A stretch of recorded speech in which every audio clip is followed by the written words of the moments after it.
Let's be real, passing the NMLS exam can feel like a huge mountain to climb, right? But what if I told you there was a clear strategic map to get you to the top? Today, we're going to break down the MLO Study Buddy Guide to give you a proven framework for absolutely conquering this test. So let's get into it. So, does this question hit home?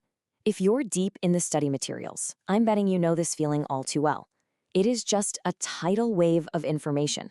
And honestly, that's the #1 challenge for pretty much everyone when they first start out. And yeah, this right here is exactly why. Look at this. It's the classic alphabet soup of federal laws. TILA, RESPA, ECOA. I mean, each one is its own little universe of rules, deadlines, and, yep, penalties.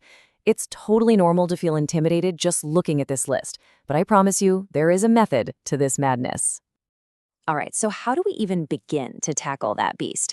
Well, the MLO Study Buddy Guide lays out a super simple but really powerful 3-step game plan. And let me tell you, this isn't about pulling all-nighters cramming. It's all about building a solid foundation, piece by piece. And here it is, the magic formula. Memorize, understand, and apply. Think of it like a loop that just keeps getting stronger. First, you memorize the hard facts, the numbers, the dates. That raw data helps you truly understand the why behind the rules. And once you get that, you can then apply it to those tricky scenario questions that the NMLS exam just loves to throw at you. See how each step builds on the last? It's brilliant. And look, this isn't just some nice theory I'm talking about. This is a direct quote from the guide. A 90% pass rate? I mean, come on, that's a huge motivator, right? It's proof positive that having a structured plan like this flat out works. This is the exact roadmap that successful people are using to pass. Okay, so let's put this into practice. Let's talk about that understand step. A massive part of this exam is just being able to tell the difference between all those regulations. So let's start by looking at 2 of the absolute biggest players you're going to see. All right, RESPA versus TILA, Regulation X versus Regulation Z. This is where so many people get tripped up. But here's the simplest way to keep them straight in your head. For RESPA, think settlement. It's all about disclosing the costs for settlement services, closing the deal. For TILA, think truth in lending. It's about the cost of the credit, the APR, and the rules for advertising that credit. RESPA is for settlement, TILA is for the loan terms. Got it? Pretty simple when you break it down like that. Okay, so let's zoom in a bit. We just talked about TILA, right? Well, let's look at a super specific concept within TILA that you are guaranteed to be tested on. A high-cost mortgage loan, or HCML. Basically, if a loan has rates or fees that are above a certain line, TILA says, whoa, hold on a second, and kicks in a bunch of extra protections for the borrower. It's a red flag category. And this is where that memorize step becomes absolutely critical. So you understand what an HTML is. Now you have to lock in the rules that go with it. These 4 points right here, this is exam gold. Seriously, burn these into your brain. 1, no balloon payments, mostly. 2, you have to verify their ability to repay. 3, can't have prepayment penalties. And 4, the borrower has to talk to a HUD-approved counselor before closing. Knowing these 4 details, that is literally the difference between passing and failing a question. Speaking of memorizing, let's talk about the part that trips up a lot of people, the numbers. This exam is loaded with specific timelines, penalties, all these figures that, let's be honest, you just have to know by heart. No way around it.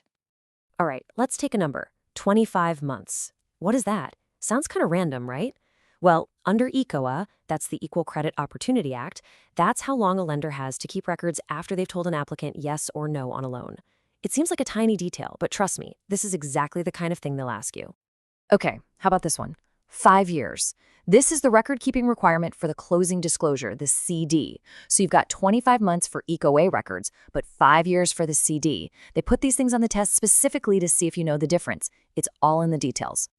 And now for a number that definitely gets your attention, $36,083. That, for 2025, is the max penalty for just one violation of the SAFE Act. Yikes. Knowing a big, scary number like this isn't just about answering a question correctly. It really drives home how serious this stuff is in the real world. So you're probably thinking, how on earth am I supposed to memorize all of this? The answer is simple. You need a plan. You need a routine. And this is a peek at the daily schedule from the MLO's Study Buddy Guide. It's all about consistency, not cramming. You hit the books and flashcards during the week. Then, on the weekend, you work with something they call the grid, which is this awesome tool for connecting all the dots between the laws, and you dive into the mortgage math. It breaks this huge, scary task into small, daily wins. All right, last but not least, let's talk about the big day, exam day. You've done the hard work, you've memorized, you've understood. Now it's time for that final step, apply. Because how you take the test can be just as important as what you know. This is where the rubber meets the road. This is the apply step in action. And these tips are pure gold. First, read every single question twice. It's so easy to make a silly mistake. Second, look for those tricky little keywords like not or except. They flip the whole question on its head. Third, be super suspicious of answers that use words like always or never. They're usually wrong. And my favorite tip, if you see a double negative, like which of the following is not prohibited, just cross out not and prohibited. The question is just asking which of the following is allowed. See? These little hacks can literally save you on test it. So look, passing the NMLS exam isn't magic. It's not about being a genius. It's about having a good map and actually following it.